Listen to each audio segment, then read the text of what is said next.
গরম গরম ধোয়া ওঠানো ভাতের সাথে যদি ঝাল ঝাল একটা তরকারি থাকে তাহলে শীতের দিনে ভাত খাওয়া যাবে তৃপ্তি করে। সেই জন্য আজকে দুপুরে রান্না করে ফেললাম বাইলা মাছের চচ্চড়ি। আশা করি আপনাদের সবার ভালো লাগবে।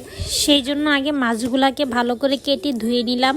তারপর একটা পাত্রে পেঁয়াজ, মরিচ, আলু, জিরা গুঁড়া, ধনিয়া, মরিচ, হলুদ সব একসাথে দিয়ে দিব। তারপর মাছগুলা দিয়ে ভালো করে মাখিয়ে নিব। আপনারা চাইলে 4-5 মিনিট মাখিয়ে রেখে দিতে পারেন। মাছের চচ্চড়িতে সরিষার তেলটা ভালো যায়, সেই জন্য আমি আজকে তরকারিটা সরিষার তেল দিয়ে রান্না করেছি। যারা ছোট মাছ পছন্দ করেন তারা এই রেসিপিটি ট্রাই করতে পারেন।